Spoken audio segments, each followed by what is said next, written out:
You are currently the only person in this conference.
Me volvió. ¿No?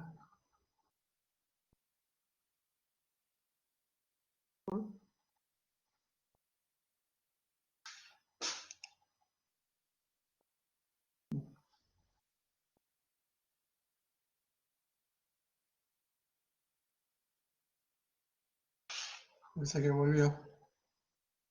Tengo cámara, pero sí, se escucha. Bien. ¿Me escuchan, no? Se ve la imagen y me escuchan, sí. Bien, decía las veces la relación del daño o la negación recíproca. Lo que intentamos es eliminar al otro, hay reciprocidad en este intento de eliminarnos, y el núcleo de esa relación de violencia suele ser, entre otras posibilidades, el odio.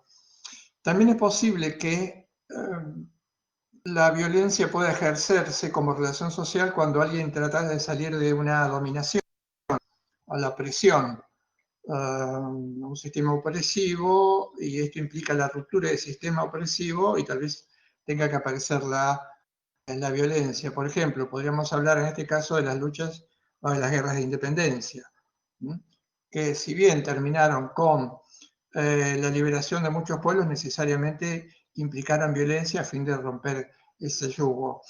La relación de violencia, al igual que la relación de poder malo, entrecomillado, es claramente un antagonista del derecho. Pero también es un antagonista del poder, en la medida en que el poder necesita al interior para estabilizarse toda estructura de poder o todo vínculo de poder, que no existen estos movimientos disruptivos como son los movimientos violentos. Entonces, también suele generar una tiranteza, una tensión entre ellos. Quiero terminar una idea y antes que por ahí nos sorprenda alguna otra interrupción, si bien voy a tener que solucionar algunas cuestiones, quiero terminar y redondear esta idea y me interesa llegar a lo siguiente. Estos vínculos de los que hablé se dan de manera superpuesta en la sociedad. Es decir, hay relaciones sociales que se solapan unas a otras. Por ejemplo, nuestra existencia cotidiana podemos obtener, generalmente alternamos con relaciones, puede ser de uso, lavado, reconocimiento, amor, de poder y bueno, en algunos casos también de violencia. Estas se dan al mismo tiempo.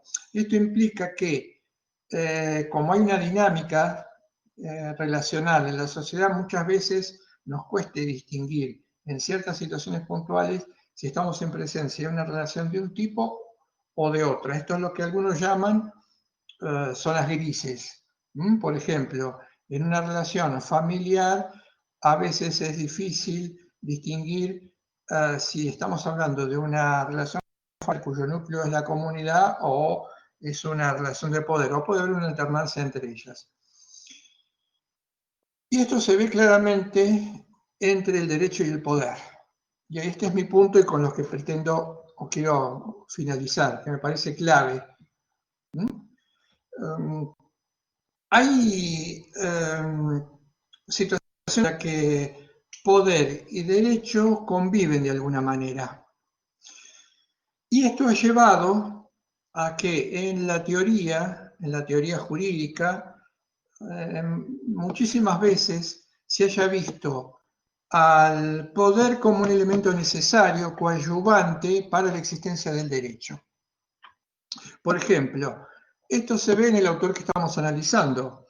Cohen dice en alguna parte del capítulo 4 que al hablar de poder y al hablar del ordenamiento jurídico, que el ordenamiento jurídico necesita del poder para estabilizarse, que es parte del mismo, que se ha generado en instancias o en situaciones similares, pero que obviamente para completarse el derecho necesitaría del poder. Bien, marcadamente mi lectura es completamente la opuesta, pero mi lectura es completamente la opuesta, y creo que acá hay un error de conceptualización en Cohen, apoyándome en lo que ha sostenido sostuvo a lo largo de toda su carrera Héctor.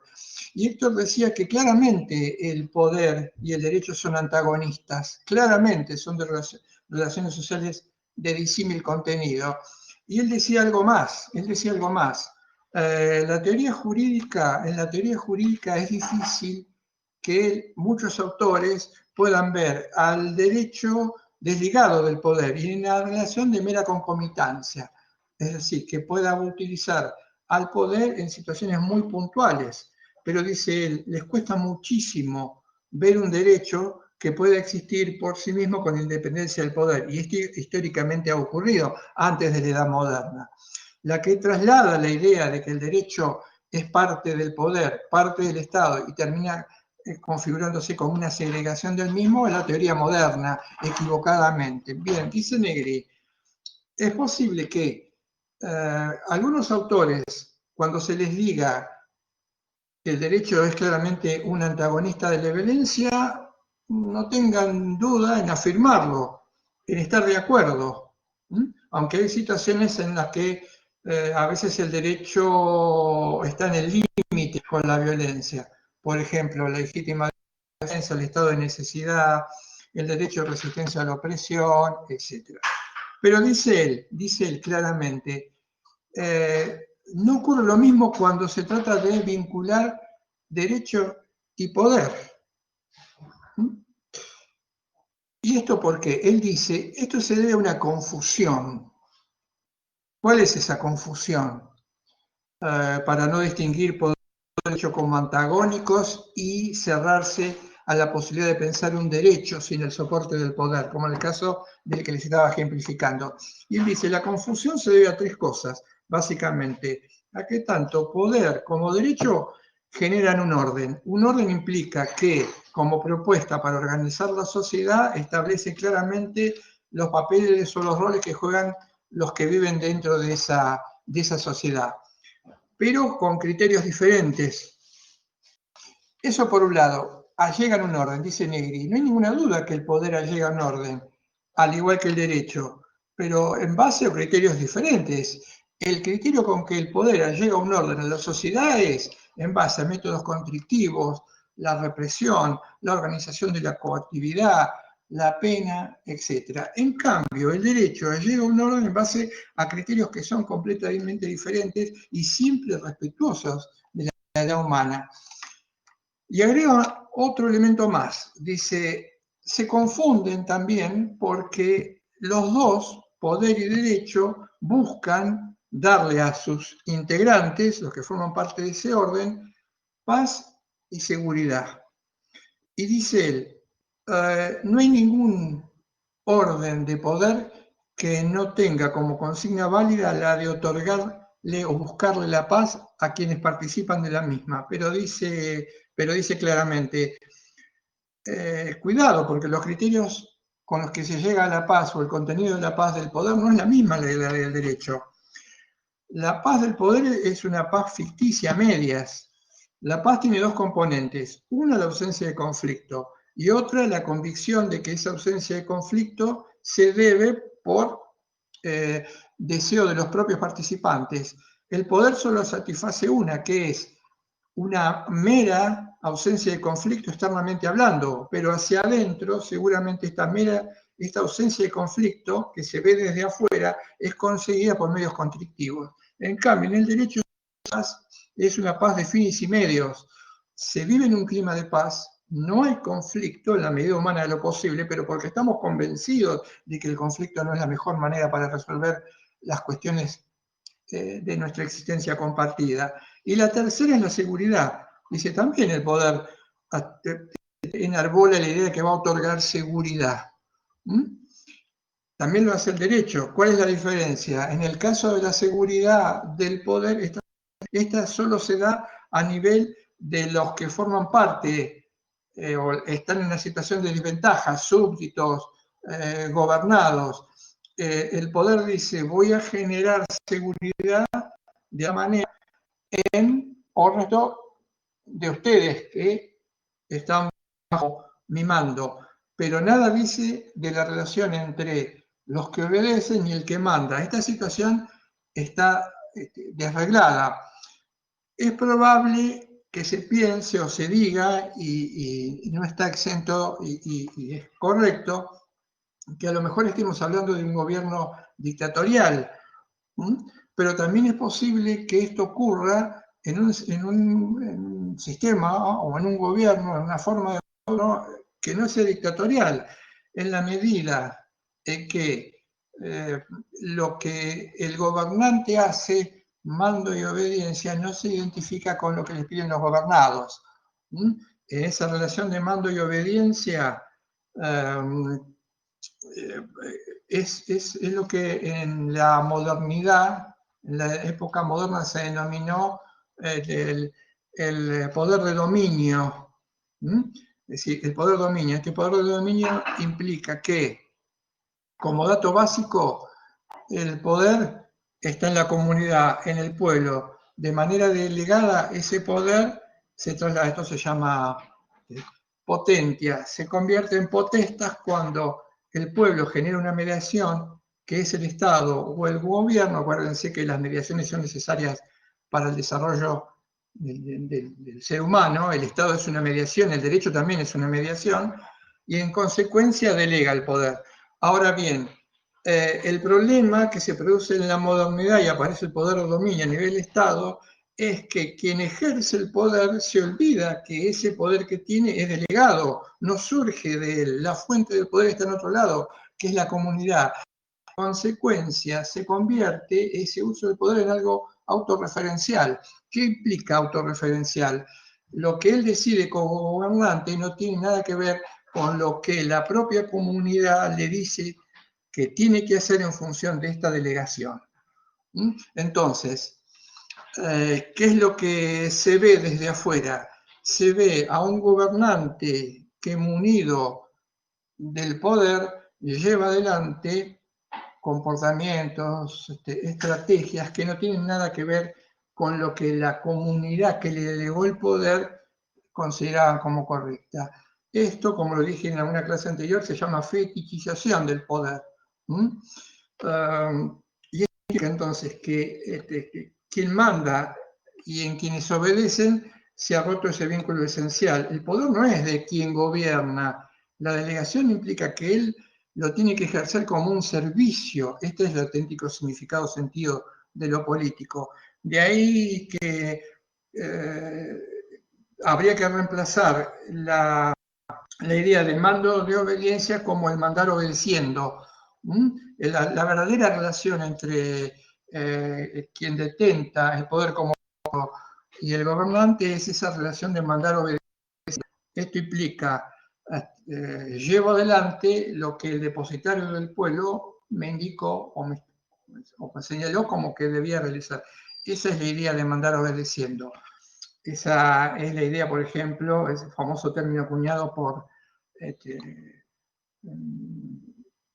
muchos pensadores, autores latinoamericanos. Volviendo al tema entonces para cerrar la cuestión de la confusión. Esta confusión lleva a pensar, como bien dice Héctor, a pensar o a no poder pensar, a no poder imaginar un derecho que esté nada más que en prevención ante el poder, pero que no lo tome como un componente esencial. Derivados de esta lectura equivocada, atribuirle como dato ontológico o propio de la definición de derecho elemento de este interno, la coacción, la coactividad, cuando este es un ingrediente que en función de la confusión tiene nada que ver con el significado mismo de derecho. Por eso, y esto lo vamos a desarrollar después cuando veamos cómo comen poder y derecho, cuando hablemos del Estado de Derecho en clases más adelante, veamos que se ha desplazado la obligatoriedad del derecho por la coactividad, por la idea de coactividad, que no tiene nada que ver con la normatividad, que es un dato básico. Estos autores que le dan a la coactividad un papel fundamental en la explicación de lo jurídico de manera equivocada, de manera absolutamente errónea, son los mismos autores o pensadores que no ven al derecho más que como un subapéndice, un desprendimiento del Estado. En definitiva, no ven al derecho más que algo que se apoya, utiliza como soporte, porque no podría ser de otra manera para tener relevancia y existencia social, que en el poder. Pero además, como lo ha dicho él en algunos trabajos y también muchos autores, se enseña el derecho de esta manera. Es decir, se inocula en la cabeza del alumno, del estudiante, que derecho y Estado, derecho y poder son casi sinónimos, lo que lo lleva a, cuando se ven obligados a justificar la obligatoriedad del derecho, no pueden hacerlo.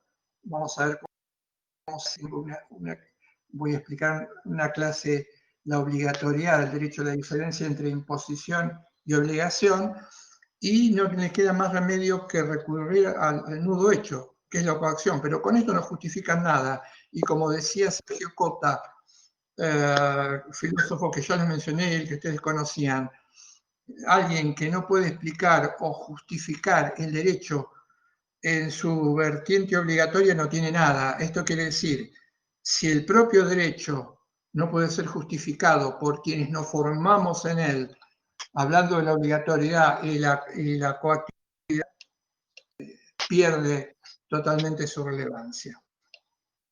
Con esto doy por finalizada la clase de relaciones sociales. Aprovechemos, si quieren, si tienen algún minuto, si quieren hacerme alguna pregunta. A ver, está Nicolás. Sí, profesor. Sí, Sí. sí, Nicolás. Por ahí enganché, pues sí, buenas noches. Por ahí me enganché a la última parte, porque bueno, me enganché, bueno, cuando se enganchó por ahí hubo partes que no escuché, pero por la última parte le quería preguntar si esa definición que dan del derecho como coercitivo, si tiene que ver con una mirada, como decir, no sé, colectivista o totalitaria, quiere decir que depende del que tenga el poder, es como que el derecho está justificado, en esa mirada esos autores que recién preguntaban, si por ahí esa mirada que ponen, si es así o por ahí estoy equivocado el análisis que hago. No, está bien. Yo creo que acá hay que tener en cuenta algo esencial. Cualquiera sea la lectura, la perspectiva individualista, totalizante, probablemente mucho más desde este ángulo, aunque también podría ser una lectura dialógica, que se suponga dialógica y haya sido ganada por la confusión, podés llegar a este destino, que es ver la coactividad o la coerción como parte del derecho.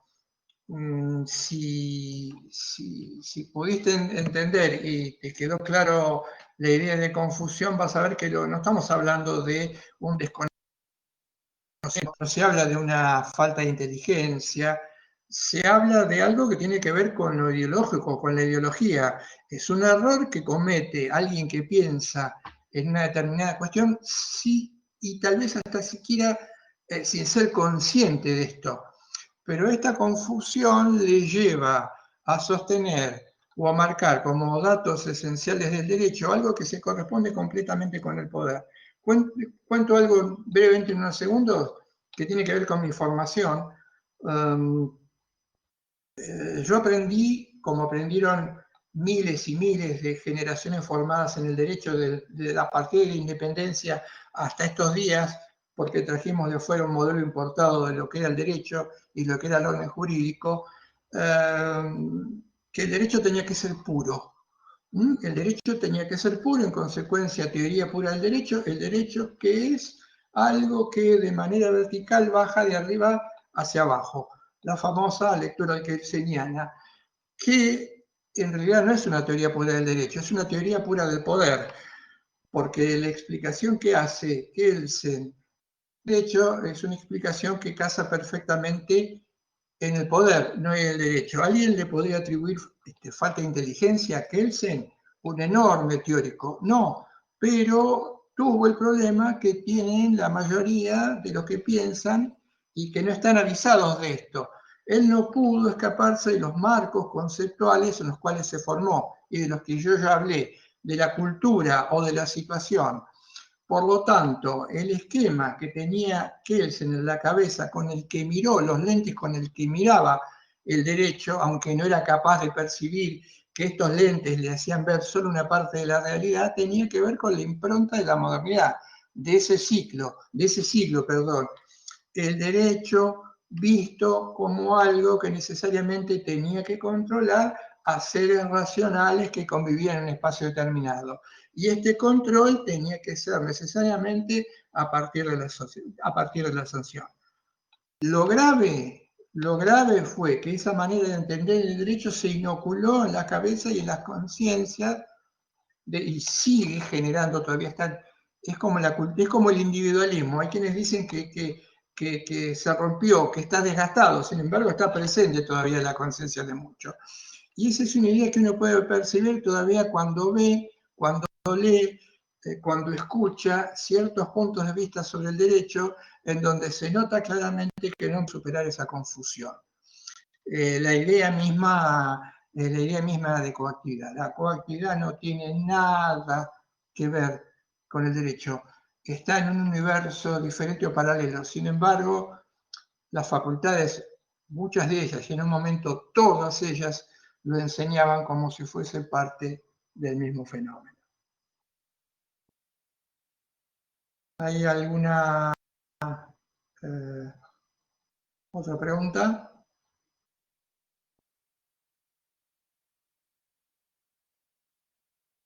Bien. Espero que con esto haya más o menos respondido a la inquietud de Nicolás. Vamos a ver si lo ideal sería, ya no estoy en condiciones de asegurar nada, que esta clase haya sido grabada y a lo mejor si pudo grabarse más allá de los cortes, después pueda en frío uno mismo hacer como una especie de edición cuando la está escuchando y que sirva para estos propósitos, ¿no? Si no, lamentablemente veremos, todavía seguimos lidiando con estos problemas de las plataformas. Entonces, nos seguimos viendo en la plataforma de manera virtual, con los chats, presentación de trabajos, y les agradezco a todos enormemente por la paciencia y por su participación. Buenas noches y seguimos en contacto.